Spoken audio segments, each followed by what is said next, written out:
Okay, ladies and gentlemen, let's kick this off and start the presentation today.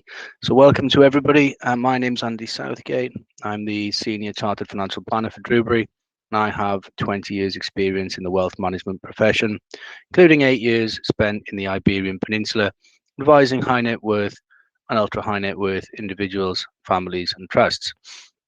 So Drewberry is a company that's based in both London and Brighton. However, as we do the vast majority of our work virtually, we have clients all over the UK, including as far as the north of Scotland.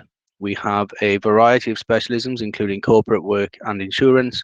However, I work for the wealth planning side of the business, and today we're going to be talking specifically about the options people have at retirement. At the end, there will be a Q&A session, so if you could please click on the Q&A tab to ask those questions, that would be absolutely great and helpful when we get through to the end. So I'll just take you through what we'll cover today and what the agenda is. First of all, we'll talk about lifestyle in retirement, then something called the retirement smile. We'll talk about the advantages and disadvantages of annuities, taking tax-free lump sums from your pension. We'll then look at consolidation options for existing and older pensions, then move on to defined benefit schemes. Finally, we'll finish up the presentation by talking about using savings and investments in retirement to provide an income, and then how you might downsize your property and release capital to provide an income there. Finally, we'll move on to how Drewberry can help you with all of this. Firstly, just a quick regulatory slide. So the value of pensions and investments, or the income derived from them, can decrease as well as increase, and you may not necessarily get back the amount that you invested. Okay, so regardless of whether you are 1 year away from retirement or 10 years, it's important to have an idea of what you'll do when you stop work and where you'll do it. So examples of good questions to ask yourself are, what do I actually want to do with my time? What hobbies and interests might I pursue? Will I work part-time or do voluntary work? Will I spend more time with family, travel more often, and so on and so on? And in what location do I want to do this? Do I want to move? And if so, where to? And finally, how much does all this cost? Well, a really great starting point is to divide up your expenditure into 3 areas. You can use today's figures for this, as it's a really good place to begin.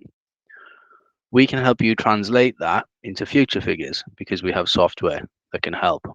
So firstly, look at your essential expenditure. So that's things like groceries, utilities, transport, clothes, hairdressing, etc. Then you should look at your everyday leisure and lifestyle expenses. So these are things like hobbies, restaurant meals out, local travel, theatre, cinema, gym and club memberships, and so on. Finally, look at the luxury items, things that in an ideal world you'd like to do.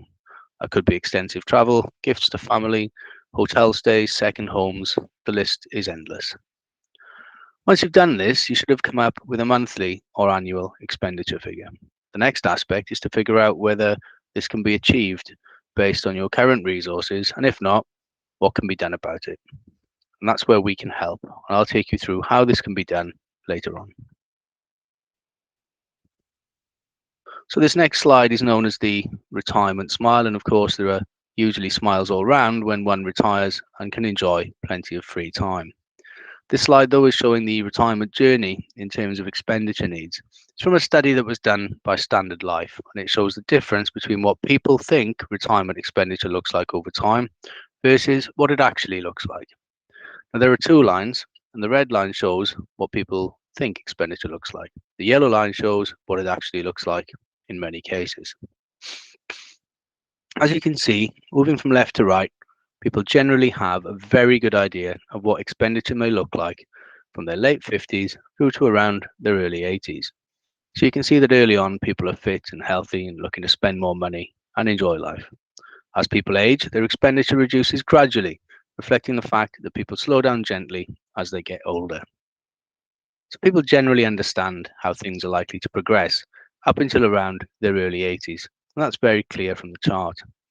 After this point, you'll see the 2 lines start to diverge. This is because a lot of people fail to factor in the reality, which is that assisted living, that is, the cost of care homes or carers visiting one's home and so on, is hugely expensive.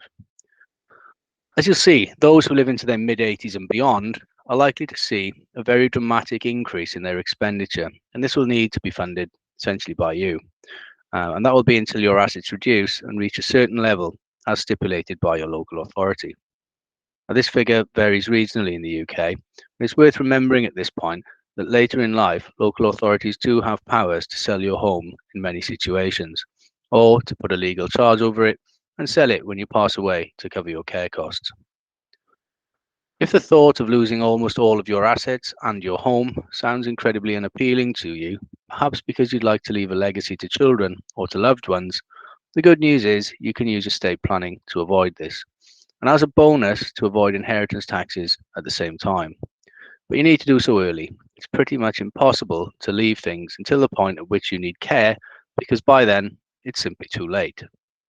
So please do talk to us about how we're able to help.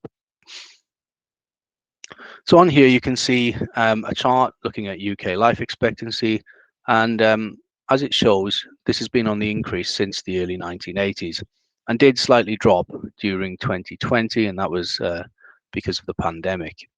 And the point here is that this is an average and many people will live longer than this. So planning early is important to ensure there's enough money to see you through retirement. The following graph gives us an example of someone retiring at the age of 65 who has a target income of £20,000 per annum. This person can expect to live until the age of 80. The graph shows the fall in income that occurs when living longer than expected.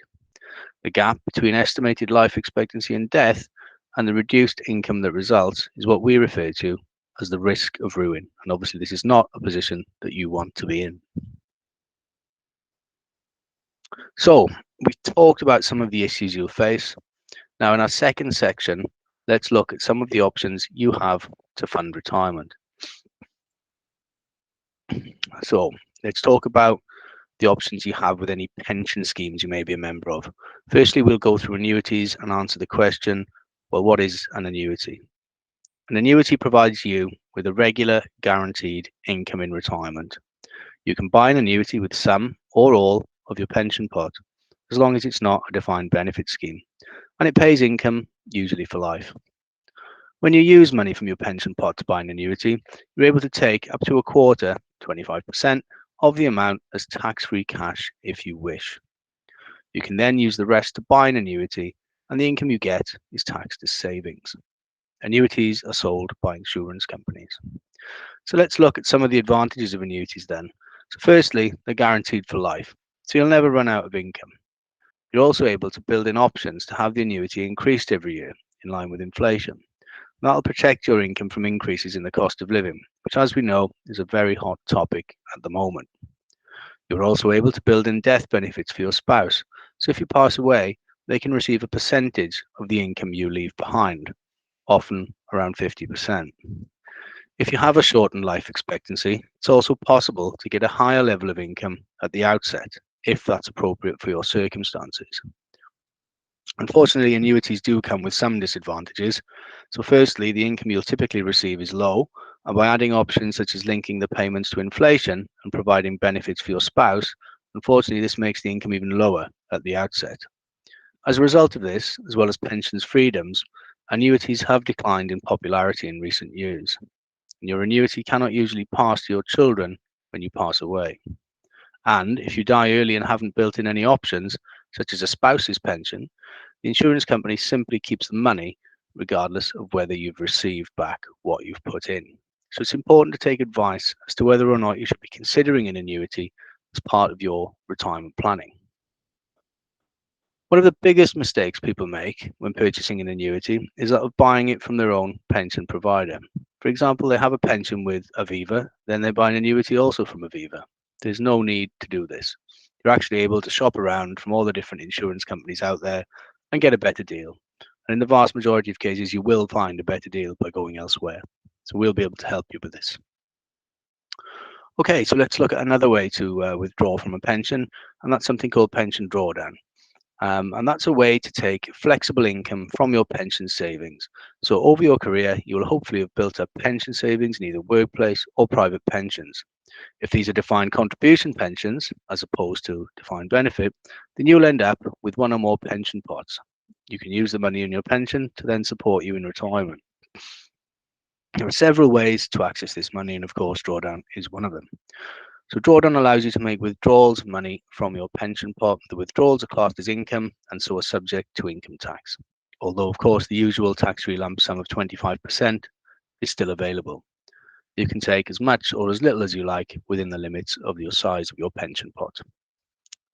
So when you set up a drawdown scheme, you'll draw money out of the pension fund for years to come. So the fund itself needs to be set up to try and make your pension savings last as long as possible.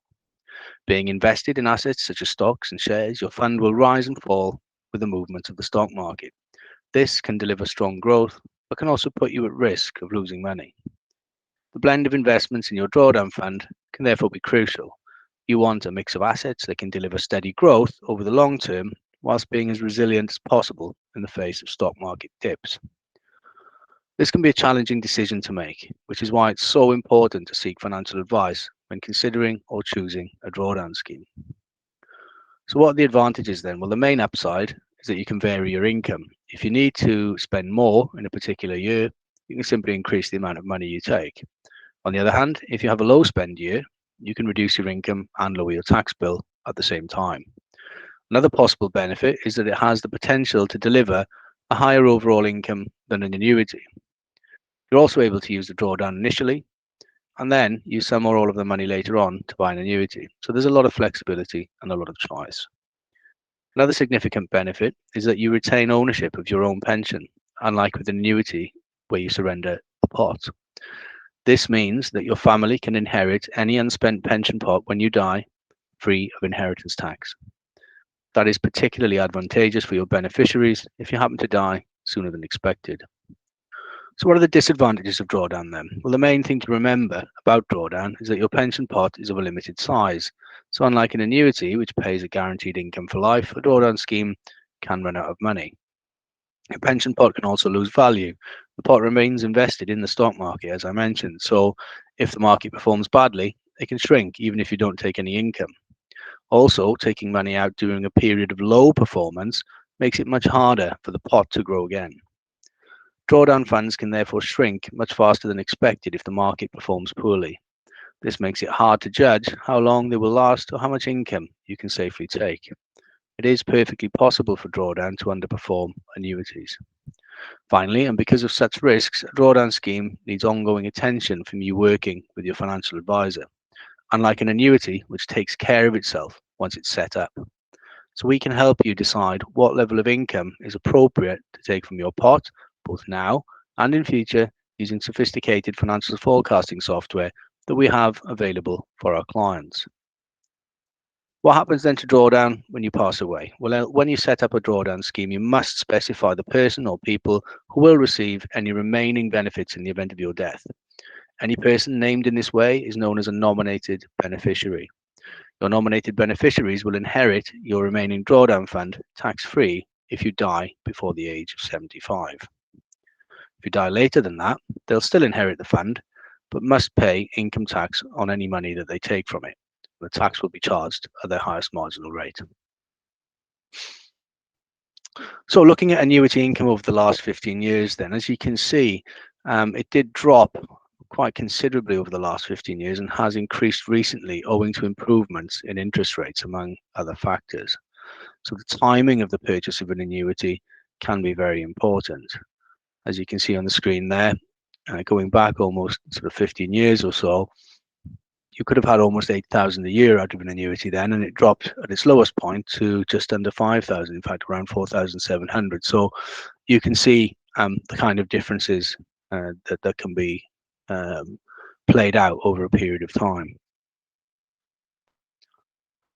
So let's move on then to something called uncrystallised funds pension lump sum. It's a horrible term, and I do apologise for it. That is what it is called. It does sound really technical, however, it is in fact very simple. So it's a withdrawal of funds directly from the pension pot into which you've been saving up. It's possible to do this at any point once you reach the age of 55 or 57 from 2028, provided you haven't already accessed the pot in some other way, such as setting up a drawdown scheme or buying an annuity. Now, because you won't have already taken a 25% tax-free lump sum, when you take an uncrystallised lump sum, 25% of the money is tax-free. The remaining 75% is taxed as ordinary income, depending on the rate of income tax you're paying at the time. You don't have to take the entire pot in one go. You can take smaller amounts as and when you choose. The main advantage of drawing your pension in this way is short term.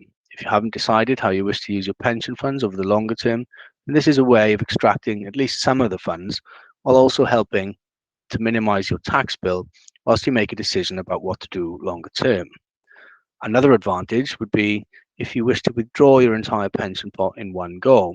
This is likely to be cheaper than drawdown, although we would caution against this very strongly in most cases. Other than that, drawdown, as we discussed on the previous slide, offers far more flexibility as to how you withdraw income and tax-free lump sums. In most circumstances, drawdown would be the preferred option, with the caveat that you should talk to us about your specific situation if you're thinking of going down this route. So let's move on then to talking about consolidation options with pension schemes. So as mentioned earlier, throughout your working life, you may have built up several pensions, either through your workplace or personally. As time goes on, it may become appropriate to combine them all into one pot. And typically, this would be more suitable for defined contribution schemes. However, it is possible under certain circumstances to move money out of defined benefit schemes also. The advantages of combining pots are simple. Firstly, you may be able to lower costs, in some cases significantly. The advantage here is that your pot has a greater chance to grow if it isn't being impeded by high costs. It's possible you'll also have access to a far wider choice of investment options to suit you, and this is especially true if you have older schemes. The admin time will be reduced significantly, and looking after one pot is clearly far easier than managing lots of different pots.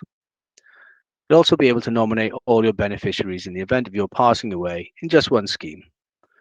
And whilst passing away clearly isn't an advantage, you will at least have the peace of mind that the people you wish to benefit will receive your legacy.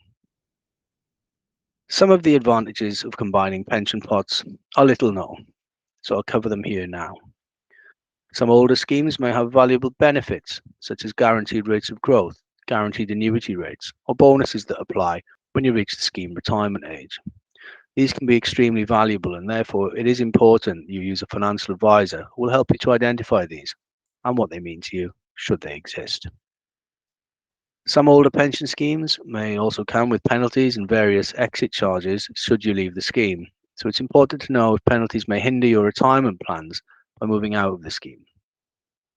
At Drewberry, we'll be able to look at all your pension schemes and help put you in an informed position about what choices you have, what the best course of action for you is based on your specific circumstances. So let's have a look quickly then at defined benefit versus defined contribution schemes. And as you'll see from the slide, defined benefits pensions enjoy significant advantages over defined contributions pensions, such as guaranteed inflation-linked income for life. And that is extremely valuable in today's very expensive world. Moving away now from pensions, and let's talk a little bit about how you can use savings and investments in retirement. So many people build savings and investments throughout their lifetimes, for example, using ISAs, share portfolios, national savings, and so on to build a pot of money that sits outside their pension. One option that's available is that these savings and investments can be used to provide an income in retirement. So, for example, all accounts could be consolidated into a structured financial plan that provides a regular income and/or the facility to withdraw tax-efficient lump sums. There are many advantages to using this strategy. Your savings can be professionally managed, tax allowances can be fully utilised, and there is total flexibility as to the amount and frequency of payments made. Your savings pot will also have the opportunity to grow over time and keep pace with increases in the cost of living. It's really crucial to use allowances effectively. Each individual has an ISA allowance of £20,000, a pension contribution allowance of £40,000 per annum, and a personal income allowance, or income tax allowance I should say, of £12,570 per annum. So it's worth exploring whether you'll be better off using some of these allowances as a couple. For example, if one of you is a high earner whilst you're accumulating, and then you'll be able to draw down on these tax efficiently when you reach retirement. We do a lot of work for clients in this area. And by efficiently using their allowances, they can build wealth over time without incurring a huge taxation burden. Often we advise people to use their savings and investments first in retirement prior to touching their pensions. This is because pensions can be passed on free of inheritance tax, and therefore using savings and investments will lower the value of an estate, meaning that inheritance tax can be reduced or even mitigated entirely in some cases. There are disadvantages, of course. The level of income is not guaranteed, and any savings pot is finite. Once it's gone, it's gone. Also, taxation rules can change over time, and they'll be changing in a very negative way this coming April. Plus, investment markets can, of course, fall as well as rise. Therefore, it's very important to seek professional advice before embarking down this route to ensure your money lasts throughout your retirement. So finally then, before we move into the final couple of slides, let's not forget another popular option, and that is downsizing. Many people consider downsizing their homes in retirement, and this can help to release capital to supplement retirement income. You may also be able to pay off any mortgages or debt, lower your utility bills, and lower the cost of work and maintenance. Perhaps you'd also like to make gifts to children or grandchildren. However, there are some downsides to downsizing that should be considered.